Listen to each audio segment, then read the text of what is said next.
Hello, everybody. Today is August 15th, 2023, and this is We the People. And I am coming on today to do my next video. And today I was planning on doing two or three presidents at one time, but after getting my first one done for George Washington, I see that I'm not going to be able to do uh, but one at this time, which is going to be George Washington. He was the father of our country, and there is a lot of information that we have on him. So at this time, I also like to do my disclaimer that I get most of my information from the History Channel and other researches that I have done online, and kind of put everything together.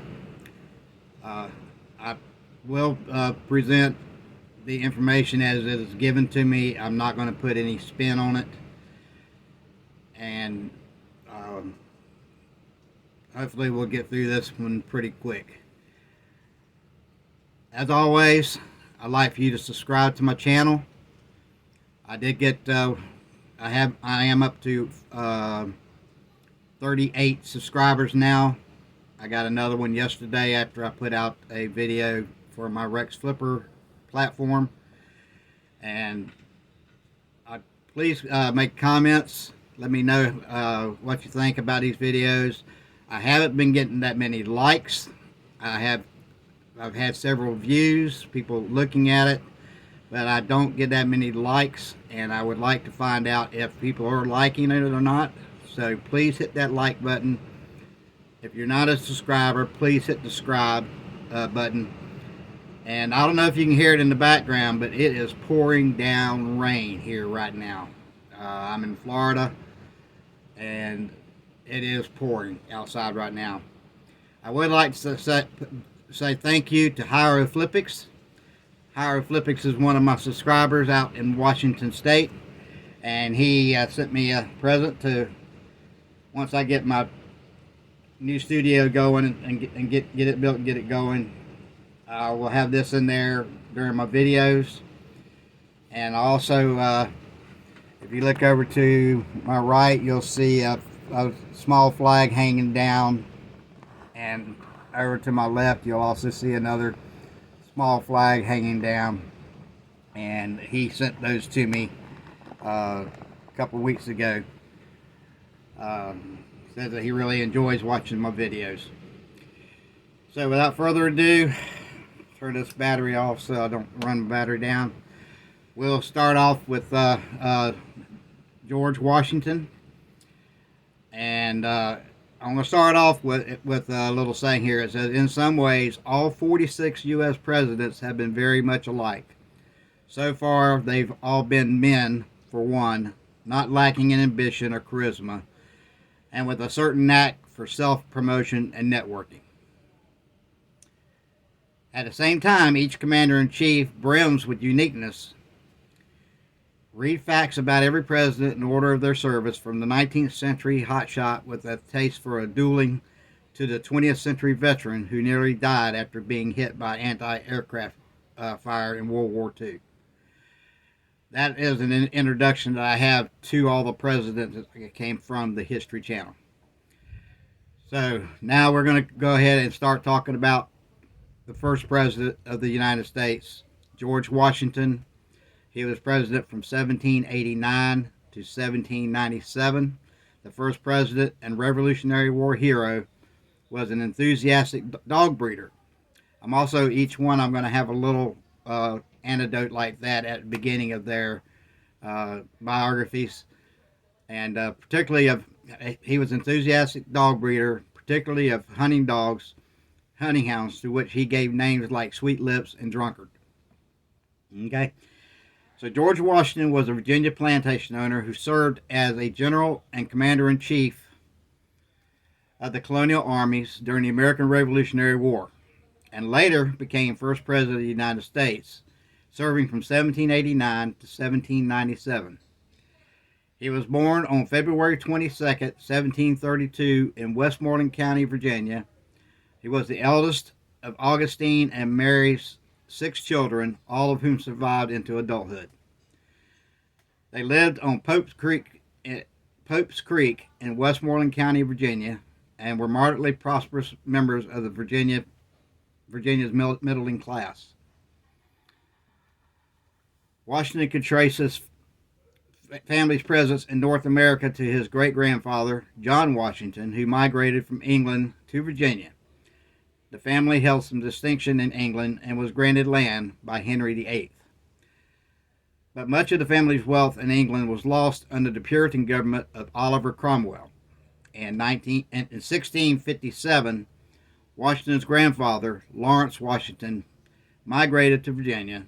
Little information is available about the family in North America until Washington's father, Augustine, was born in 1694. Augustine Washington was an ambitious man who acquired land and enslaved people, built mills, grew tobacco. For a time, he had an interest in opening iron mines. He married his first wife, Jane Butler, and they had 3 children. Jane died in 1729, and Augustine married Mary Ball in 1731. In 1735, Augustine moved the family up the Potomac River to another Washington family home, Little Hunting Creek Plantation, later renamed Mount Vernon. They moved again in 1738 to Ferry Farm on the Rappahannock River, opposite Fredericksburg, Virginia, where Washington spent much of his youth. Little is known about Washington's childhood, which fostered many of the fables later biographers manufactured to fill in the gaps. Among these are the stories that Washington threw a silver dollar across the Potomac, and after chopping down his father's prized cherry tree, he openly confessed to the crime. Of course, those are not true. That was fictitious things that put into the biography to try to beef them up a little bit. It is known that from age 7 to 15, Washington was homeschooled and studied with the local church sexton and later a schoolmaster in practical math, geography, Latin, and the English classics. But much of the knowledge he would use the rest of his life was through his acquaintances with woodsmen and the plantation foreman. By his early teens, he had mastered growing tobacco, stock raising, and surveying. Washington's father died when he was 11, and he became the ward of his half-brother, Lawrence, who gave him a good upbringing. Lawrence had inherited the family's Little Hunting Creek plantation and married Anne Fairfax, the daughter of Colonel William Fairfax, patriarch of the well-to-do Fairfax family. Under her tutelage, Washington was schooled in the finer aspects of colonial culture. In 1748, he was 16.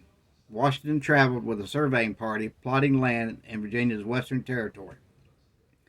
The following year, aided by Lord Fairfax, Washington received an appointment as the official surveyor of Culpeper County. For 2 years, he was very busy surveying the land in Culpeper, Frederick, and Augusta counties.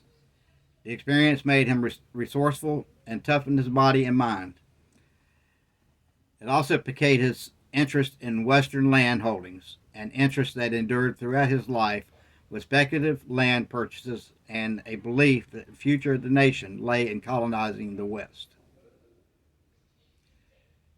In July of 1752, Washington's brother, Lawrence, died of tuberculosis, making him the heir apparent of the Washington lands. Lawrence's only child, Sarah, died 2 months later, and Washington became the head of one of Virginia's most prominent estates, Mount Vernon. He was 20 years old.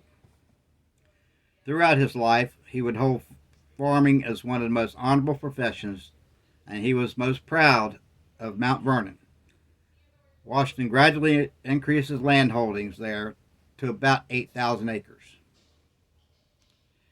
In the early 1750s, France and Britain were at peace. However, the French military had begun occupying much of the Ohio Valley, protecting the King's Land's interests, particularly fur trappers and French settlers. But the borderlands of this area were unclear and prone to dispute between the two countries.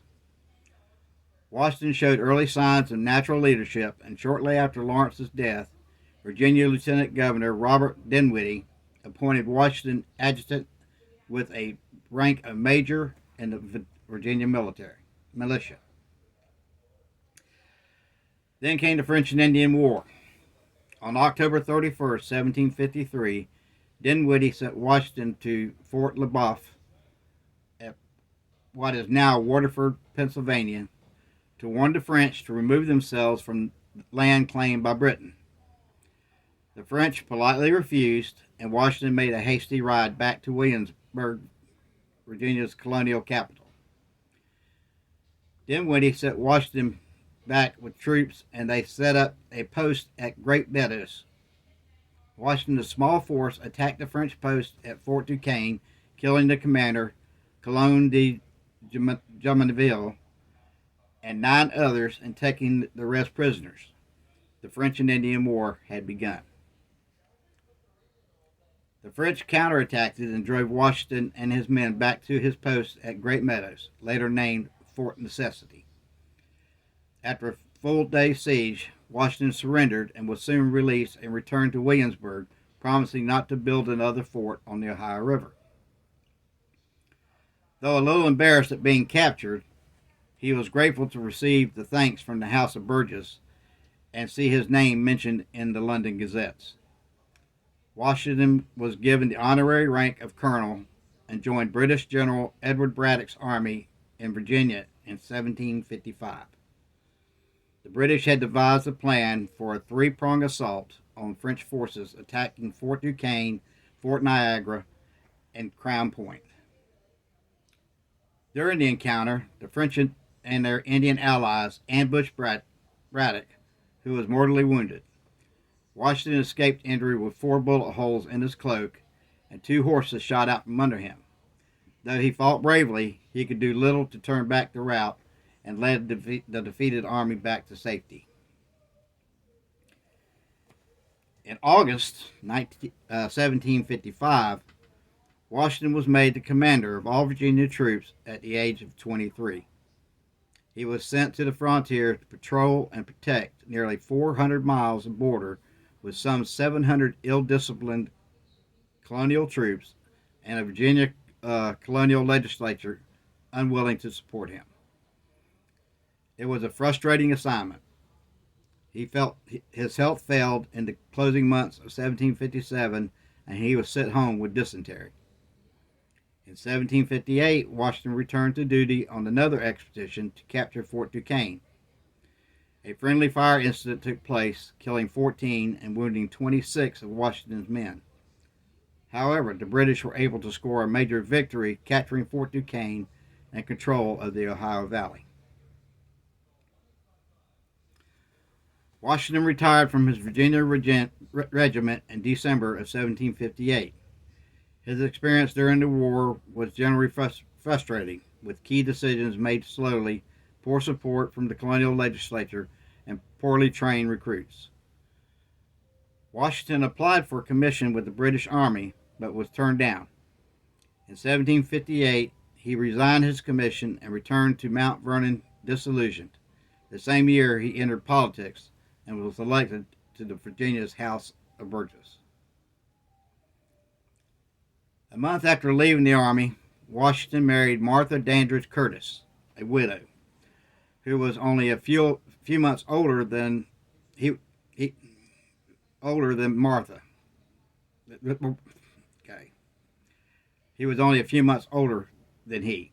Martha brought to the marriage a considerable fortune, an 18,000-acre estate, from which Washington personally acquired 6,000 acres. With this, and land he was granted for his military service, Washington became one of the more wealthy landowners in Virginia. The marriage was also brought Martha's 2 young children, John, which was called Jackie, and Martha, that they called Patsy, ages 6 and 4 respectively. Washington lavished great affection on both of them and was broken-hearted when Patsy died just before the Revolutionary War. Jackie died during the Revolutionary, and Washington adopted 2 of his children.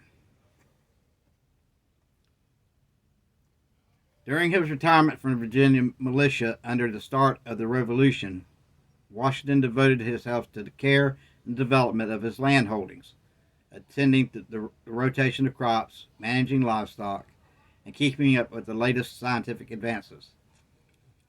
By the 1790s, Washington kept over 300 enslaved people at Mount Vernon. He was said to dislike the institution of slavery, but accepted the fact that it was legal. Washington, in his will, made his displeasure with slavery known, as he ordered that all his enslaved people be granted their freedom upon the death of his wife Martha. This act of generosity, however, applied to fewer than half of the Mount Vernon's enslaved people. Those enslaved people owned by the Curtis family were given to Martha's grandchildren after her death. Washington loved the land gentry's life of horseback riding, fox hunt, fishing, and cotillions. He worked 6 days a week, often taking off his coat and performing manual labor with his workers. He was an innovative and responsible landowner, breeding cattle, horses, and tending to his fruit orchards. Much has been made of the fact that Washington used false teeth or dentures for most of his adult life. Indeed, Washington's correspondence to friends and family made frequent references to aching teeth, inflamed gums, and various dental woes. Washington had one tooth pulled when he was just 24 years old, and by the time of his inauguration in 1789, he had just one natural tooth left, but his false teeth weren't made of wood, as some legends suggest.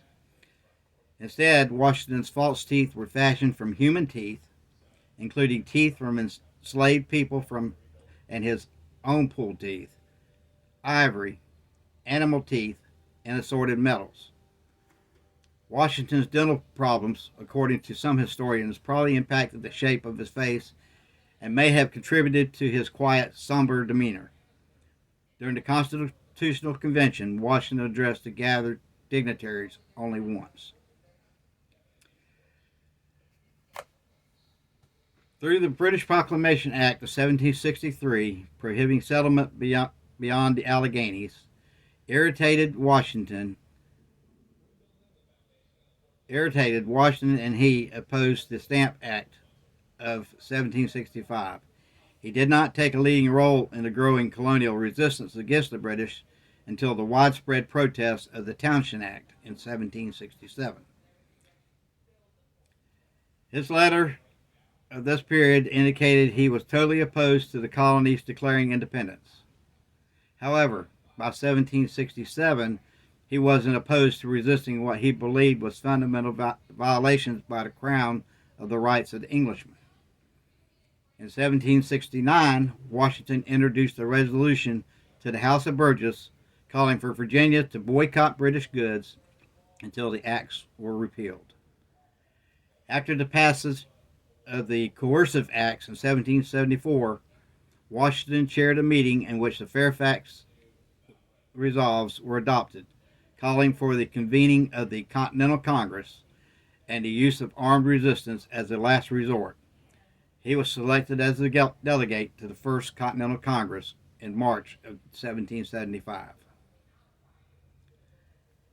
After the battles of Lexington and Concord in April 1775, the political dispute between Great Britain and her Northern American colonies escalated into an armed conflict. In May, Washington traveled to the Second Continental Congress in Philadelphia, dressed in a military uniform, indicating he was prepared for war. On June 15th, he was appointed Major General and Commander-in-Chief of the colonial forces against Great Britain. As was his custom, he did not seek out the office of commander, but he faced no serious competition. Washington was the best choice for a number of reasons. He had the prestige, the military experience, and charisma for the job. He had been advising Congress for months. Another factor was political. The revolution had started in New England, and at the time, they were the only colonies that had directly felt the brunt of British tyranny. Virginia was the largest British colony, and New England needed Southern colonial support. Political considerations and force of personality aside, Washington was not necessarily qualified to wage war on the world's most powerful nation. Washington's training and experience was primarily in frontier warfare involving small numbers of soldiers. He wasn't trained in the open field styles of the battle practiced by the commanding British generals. He also had no practical experience maneuvering large formations of infantry, commanding cavalry or artillery, or maintaining the flow of supplies for thousands of men in the field. But he was courageous and determined and smart to keep one step ahead of the enemy. Washington and his small army did taste victory early in March 1776 by placing artillery above Boston on Dorchester Heights, forcing the British to withdraw. Washington then moved his troops into New York City, but in June, a new British commander, Sir William Howe, arrived in the colonies with the largest expeditionary force Britain had ever deployed to date. In August of 1776, the British Army launched an attack and quickly took New York City in the largest battle of the war. Washington's army was routed and suffered the surrender of 2,800 men. He ordered the remains of his army to retreat into Pennsylvania across the Delaware River. Confident the war would be over in a few months, General Howe wintered his troops in Trenton and Princeton, leaving Washington free to attack at the time and place of his choosing. On Christmas night, 1776, Washington and his men returned across the Delaware River and attacked unsuspecting Hessian mercenaries at Trenton, forcing their surrender. A few days later, evading a force that had been sent to destroy his army, Washington attacked the British again, this time at Princeton, dealing them a humiliating loss. General Howe's strategy was to capture colonial cities and stop the rebellion at key economic and political centers. He never abandoned the belief that once the Americans were deprived of their major cities, the rebellion would wither. In the summer of 1777, the British Army sent a major force under the command of John Burgoyne south from Quebec to Saratoga.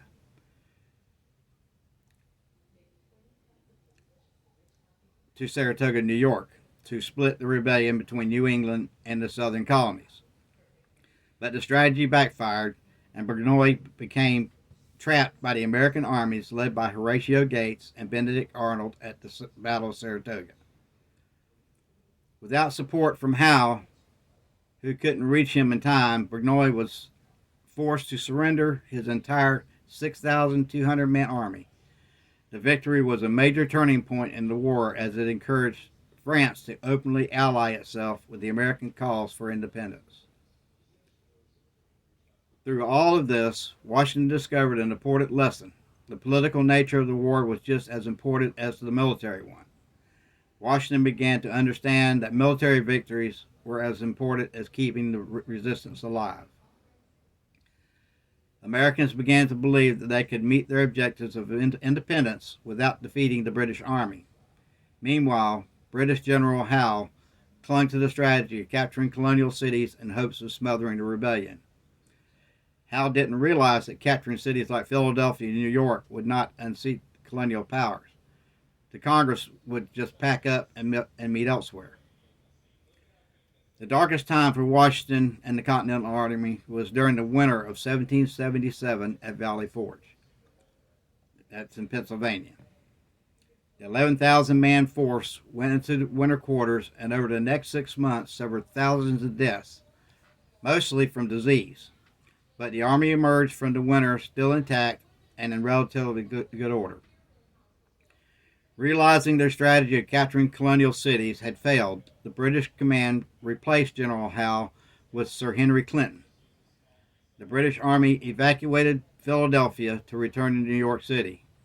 Washington and his men delivered several quick blows to the moving army, attacking the British flank near Monmouth Courthouse.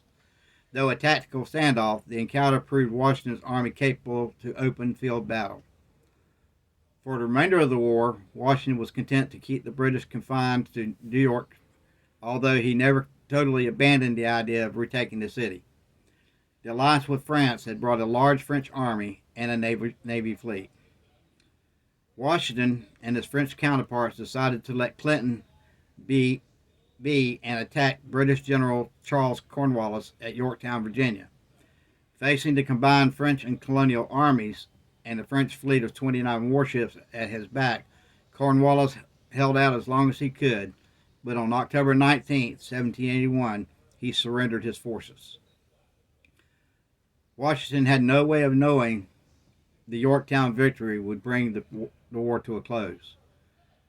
The British still had 26,000 troops occupying New York City, Charleston, and Savannah, but a large fleet of warships in the colonies. By 1782, the British Army and Navy had departed. The Continental Treasury was depleted, and most of its soldiers had been paid for several years. A near mutiny was avoided when Washington convinced Congress to grant a 5-year bonus for soldiers in March 1783. By November of that year, the British had evacuated New York City and other cities, and the war was essentially over. The Americans had won their independence. Washington formally bade his troops farewell, and on December 23, 1783, he resigned his commission as Commander-in-Chief of the Army and returned to Mount Vernon. For 4 years, Washington attempted to fulfill dreams of resuming life as a gentleman farmer and to give his much-neglected Mount Vernon plantation the care and attention it deserved. The war had been costly to the Washington family, with lands neglected, no exported goods, and the depreciation of paper money. But Washington was able to repair his fortunes with a generous land grant from Congress for his military service and became profitable once again. In 1787, Washington was again called to the duty of his country. Since independence, the young republic had been struggling under the Articles of Confederation, a structure of government that centered power with the states. But the states were not unified. They fought among themselves over boundaries and navigation rights and refused to contribute to paying off the nation's war debt.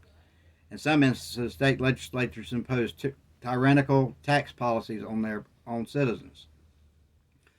Washington was intensely dismayed at the state of affairs, but only slowly came to the realization that something should be done about it. Perhaps he wasn't sure the time was right so soon after the Revolution to be making major adjustments to the democratic experiment, or perhaps because he hoped he would not be called upon to serve, he remained noncommittal. But when Shays' Rebellion erupted in Massachusetts, Washington knew something needed to be done to improve the nation's government. In 1786, Congress approved a convention to be held in Philadelphia to amend the Articles of Confederation. At the Constitutional Convention, Washington was unanimously chosen as president. Washington, James Madison, and Alexander Hamilton had come to the conclusion that it wasn't amendments that were needed, but a new constitution that would give the national government more authority. In the end, the convention produced a plan for government that not only would address the country's current problems, but would endure through time. After the convention adjourned, Washington's reputation and support for the new government were indispensable to the ratification of the new U.S. Constitution. The opposition was strident, if not organized, with many of America's leading political figures, including Patrick Henry and Sam Adams, condemning the proposed government as a grab for power. Even in Washington's native Virginia, the Constitution was ratified by only one vote.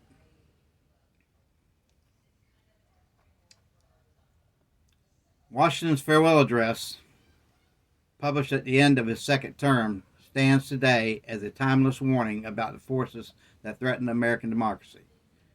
In 1796, President Washington decided it was time to retire from public life, and after 2 years in two terms in office and decades of public service, the 64-year-old was careworn, weary, and frustrated by the attacks of his political enemies. He would not seek a third term in office. President George Washington, depicted at 64 years old at the end of his second term in the office, engravings by George Pettit after landowners' portraits by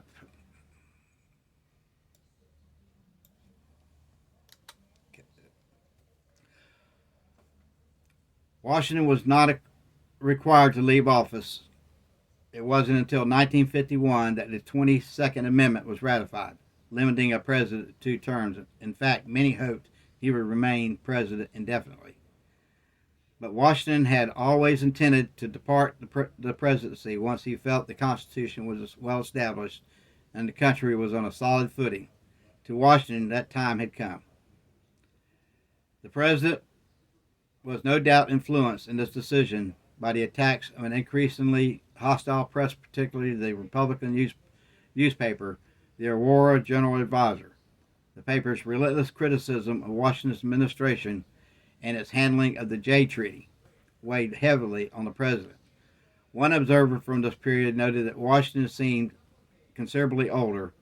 The innumerable vexation he has met with in his different public capacities had very sensibly impaired the vigor of his constitution and given him an aged appearance. He longed for Mount Vernon and the life awaiting him as a citizen farmer. Though Washington felt the country was stable, many feared it would be torn apart by his leadership. Though Washington felt the country was stable, many feared it would be torn apart without his leadership. The farewell address, therefore, was Washington's way of offering encouragement and advice to the citizens of the country. For the task of converting his ideas into words, Washington turned to his wordsmith, Secretary of Treasury, Alexander Hamilton. The president had actually done this once before, 4 years earlier at the end of his first term in office. Washington, contemplating retirement, had asked James Madison to draft a farewell address. But when Washington was convinced to serve another term, this address was stashed away in a drawer. Now, Washington gave Hamilton 2 options: update and revise Madison's address, or start from scratch.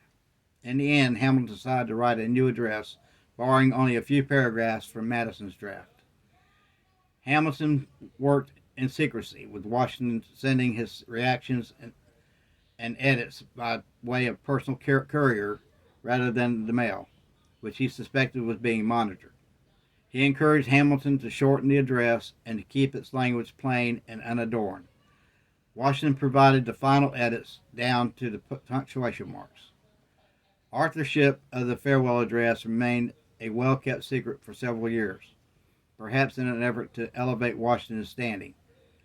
Hamilton and other families with its origins remained silent on the subject. Walking down Broadway in New York one day, Hamilton and his wife passed a man selling copies of the address. Purchasing one, Hamilton joked quietly to his wife, "That man does not know he has asked me to purchase my own work." More than 50 years later, Washington's step-granddaughter, Eleanor Nellie Parke Curtis Lewis, defended Washington's role in the drafting process, writing, "My mind and memory of all relating to the farewell address are as fresh as they were in 1796 when it was issued. I did see President Washington repeatedly in the act of writing the farewell address in the daytime and also at night. I always passed the door of his office on my way to my grandmother's chambers at the head of the steep stairs, which landed close to his door. That door was generally open, and I had been sent to his room with messages and at night had passed the door and seen him writing as I passed to ascend the stairs with Grandmama. When his work was completed, he called me from her chamber and requested me to bring him a needle with silk to sew the leaves together. The address was in his hand, and when I gave him the needle and saw him sew them in the form of a book, the only circumstances I could not take an oath on is the color of the silk.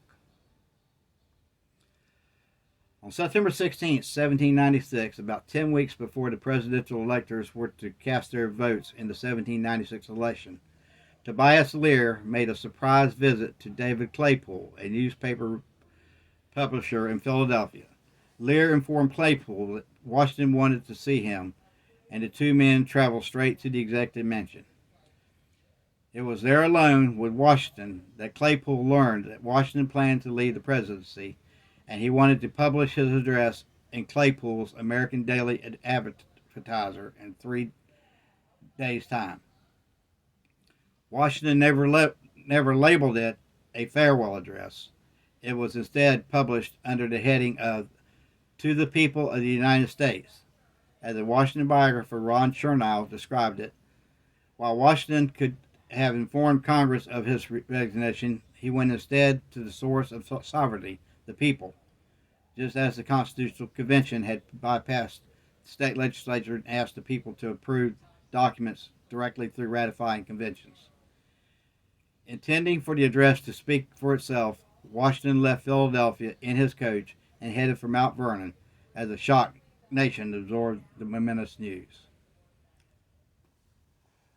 The address. The introduction. Every day, the increasing weight of years admonishes me more and more that the shades of retirement is as necessary to me as it will be welcome. Washington began his address by explaining his decision to not seek a third term as president. He had hoped to retire after his first term. He says, but for the critical posture of our affairs in foreign nations and the unanimous advice of persons entitled to my confidence impelled me to abandon the idea.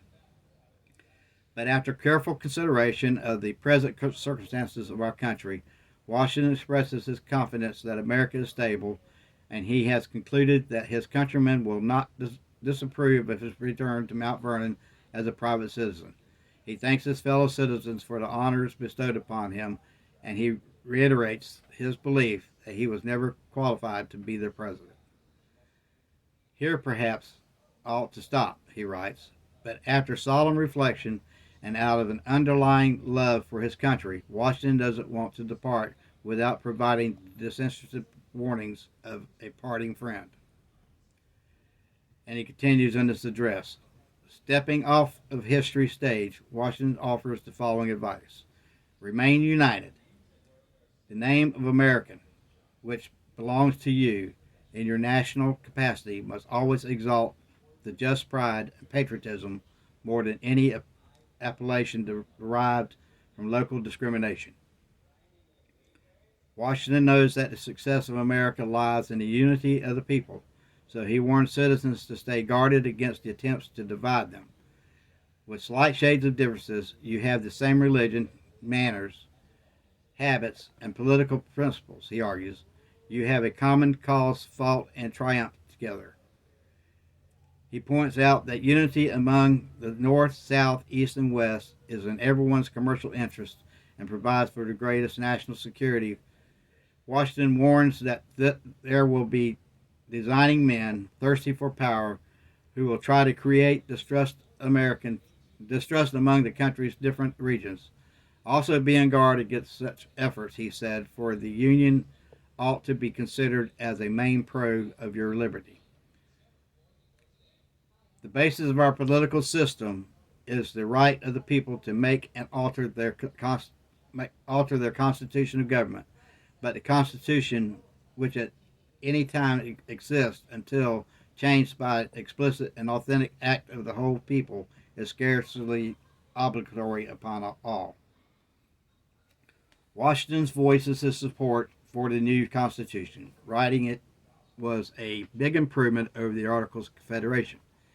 He notes that it is the right of the American people to alter government as they see fit, but he reminds the people that it should only be done by constitutional amendment. Until then, the Constitution must be adhered to in its existing form. Washington warns that political factions might try to obstruct the execution of laws. While they claim to act for the will of the people, their true intentions are to place more power in the hands of unprincipled men.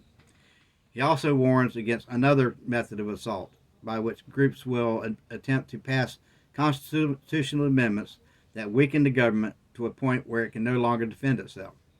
His advice: give the new government time to mature and only pass amendments after the most careful considerations. They are likely, in the course of time and things, to become potent engines by which cunning, ambitious, and unprincipled men will be enabled to supplement the power of the people and to usurp for themselves the reins of government. One of Washington's most forceful warnings related to political parties. During his presidency, he had witnessed the rise of two parties, the Democratic and Republican Party, led by Thomas Jefferson and Alexander Hamilton, Federalist Party. While Washington recognizes that the spirit of the party exists in almost every form of government, he warns that party loyalty makes nations weaker, not stronger. He worries that parties fighting for power would inspire a spirit of revenge in America as power swings from one party to another. Parties tend to distract government from their duties, create jealousies among groups and regions, raise false alarms, and promote riots and insurrections, and even open the door to foreign influence and corruption. Americans should focus on what's best for the country, he says, not what's best for their political party. Stick to our morals. Of all the dispositions and habits which lead to political prosperity, religion and morality are indispensable supports.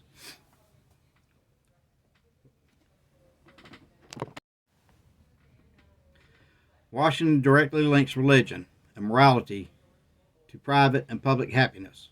Religious principles are the foundation of a civilized society, he writes, and he warns against the idea that the nation's morality can be maintained without religion. Promote, then, as an object of primary importance, institutions for general diffusion of knowledge.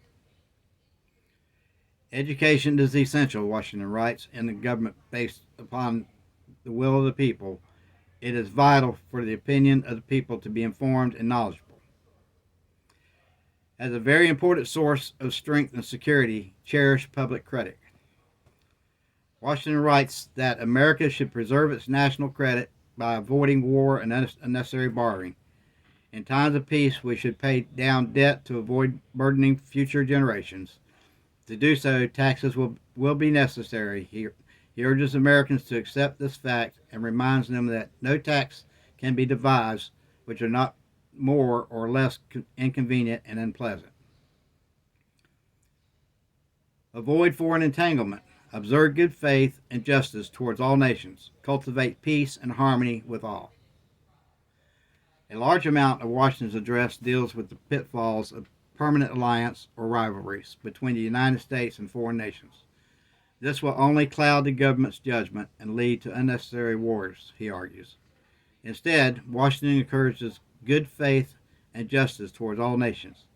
He points that that America is blessed to be geographically isolated from the wars of Europe. Why forego the advantages of so peculiar situation, he asks. Trade, likewise, should be carried out impartially with all nations. Forgive my mistakes. I shall also carry with me the hope that my country will never cease to view with indulgence, and that after 45 years of my life dedicated to its service with upright zeal, the faults of incompetent abilities will be consigned to oblivion, as myself must soon be to the mansion of rest. Washington concludes his address by asking his countrymen to forgive his failures. They were by no means intentional. Now that he has shared these counsels of an old and affectionate friend, Washington says he looks forward to joining his fellow citizens, and reaping the rewards of this free government, which he helped establish over his 45 years of public service. Americans mostly applauded the address. It represented a milestone for the Republic. There would be a peaceful transfer of power. Just as he had done following the war, Washington was willingly handing his power back to the people, proving wrong his opponents who had spent the past two terms accusing him of monarchical desires. Unsurprisingly, many Republicans detected swipes at their party, condemned the address. Writing to Aurora Williams Duane called Washington's letters the loathing of a sick mind. James Madison, writing to James Monroe, denounced Washington's suspicions of all who are thought to sympathize with the French Revolution and who support the policy of extending our commerce with legacy with France. The legacy. Today, Washington's farewell address is considered one of the most important documents in American history. In the years following his retirement, the address became a sort of civic scripture, more widely printed in the early days of the country than the Declaration of Independence. The address is read annually in the United States Senate on Washington's birthday. The origins of this tradition stretch back to February 22nd, 1862, Washington's 130th birthday, as an attempt to boost morale during the darkest days of the Civil War. The ceremony wouldn't be repeated, however, until 1888, the centennial year of the Constitution's ratification. Within a few years, the Senate made the practice an annual event. And so it is that every year since 1896, the Senate has observed Washington's birthday by selecting one of its members from alternating parties to read the 7,641-word address. According to the United States Senate, at the conclusion of each reading, the appointed senator inscribes his or her name and a brief remark in a black leather-bound book maintained by the Secretary of State. The book's first entry, dated February 22, 1900, bears the signature of Ohio Republican Joseph Foraker. Early entries in the notebook were typically brief explanations of the practice, accompanied by signatures and date. Often, several entries appeared on a single page. In more recent years, entries have grown more elaborate and have included personal stories or comments on contemporary politics and policy. Personally, George Washington had made learning a lifelong request, and he passionately believed that all Americans should have the opportunity to broaden their horizon.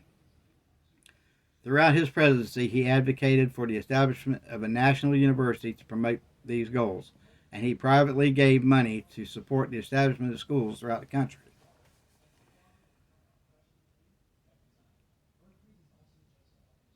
In his will, Washington set up a trust for the Alexandria Academy specifically to support the education of orphans, and an endowment for the establishment of a national university which would prepare the youth of America to maintain the true and genuine liberties of the United States. The university project was never realized, but in honor of his vision, Columbia University in D.C. was renamed George Washington University in 1904. Over the last 200 years, more than 10,000 books have been written about Washington, inspiring readers of all ages. Much of the biographies of ancient and European leaders once inspired Washington. Some of the works written about him incorporated more fiction than facts about his life. As the first historian in an attempt to study of Washington, Jared Sparks was given unprecedented access to Washington's papers by his nephew, Bushrod Washington. While Sparks' Life of Washington drew heavily from the original sources, he came under fire for his editorial method, in which he sometimes altered Washington's writings in order to make them appear more dignified. One of the most popular biographies was Mason Locke Weems' Life of George Washington, which appeared in numerous editions throughout the 19th century. Weems' melodramatic life transformed Washington, the Virginia gentleman, into a folksy legend. Later biographies recycled Weems' tales, including the famous but fictional account of Washington's chopping down a cherry tree while tempering them with document-based evidence. Now, in the 21st century, we know more about Washington than ever before.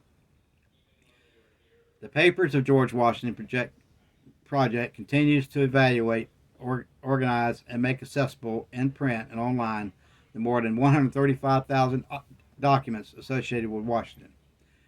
The Fred W. Smith National Library for Study of George Washington provides a center for continued scholarly research of the man first in the arts of peace as well as war.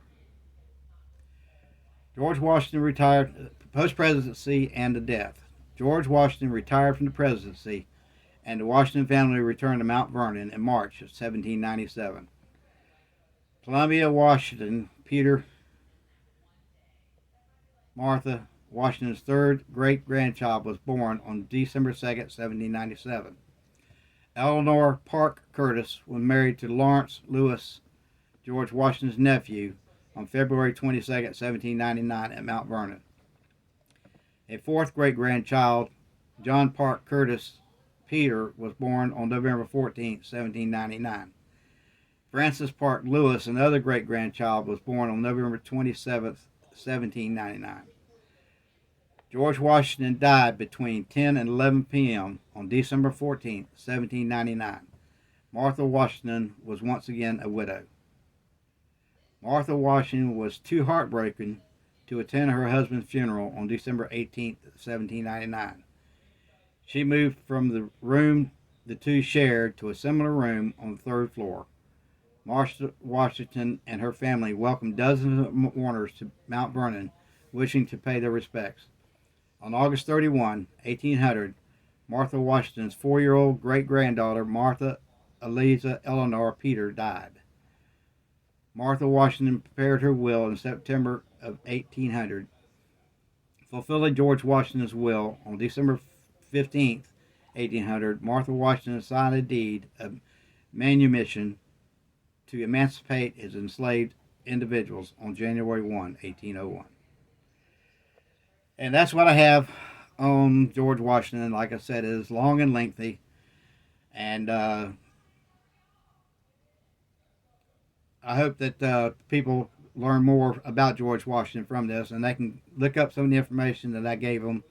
There's all types of information out there about George Washington, and there was even more that I could have put in this, but this video is long enough as it is now.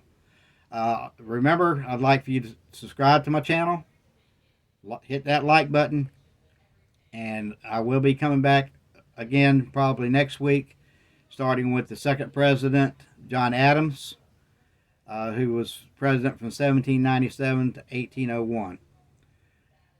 And as we go on through this history, like I say, I'm trying to get set up to go live, and I would like to, as soon as I get to go live, I would like to do a live video with comments on the Constitution.